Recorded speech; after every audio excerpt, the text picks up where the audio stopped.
egwenge kategweng ma Old Town e kar chung'ur Brahma Mvita Mombasa ne jowuok oko mar timo ler ma en achiel kuom chenro maten kaunti ma Mombasa koni oketo e ong'ala mokwongo. E chenro no ma bende notele kod MCA ma alwora no kaachiel kod apisa maduong' e migawo mar weche alwora yangore ni tend kaunti ma Mombasa oseloro kuonde 17 e kind kuonde 32 ma osebed kiwite taka e tok chik. Old Town en achiel kuom gwenge ma osebedo kalombo kwan welo mathoth kaluwore gi ute manoger manyachon.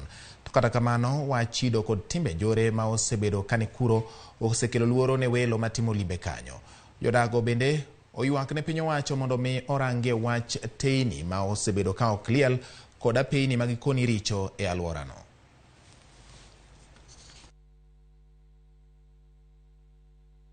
Lengo letu ni kwamba mwanzo tuhamasishe jamii, sensitize them on the importance of keeping the environment clean.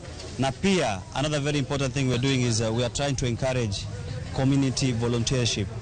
Sana sana ukiangalia hapa waliojitolea wengi sana ni youth, so we are trying to engage the youth who offer their services to the society, and na pia wao tutakuwa tumewa-engage productively. We are very much concerned about our environment, because a clean environment means that we also do business in a good environment. We're planning to work a waste bin, but the problem with waste bin, ukiweka zile za plastic na ukiweka zile za chuma, kuna hawa machokora huwa wanakuja wanazichukua, wanazitoa.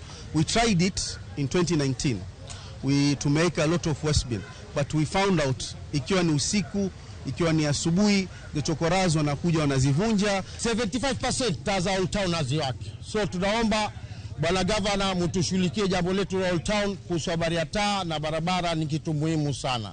Hakuna njia nyingine waweza tumia kuingilia markiti isipokuwa hii barabara. Sasa tunaomba tu, kama vile MCA wetu Abdurrahman ameweza kuleta watu kwa pamoja na outcome ni nzuri kuweza kutufanyia hii cleanliness. Sasa tunaomba tu kitu kimoja.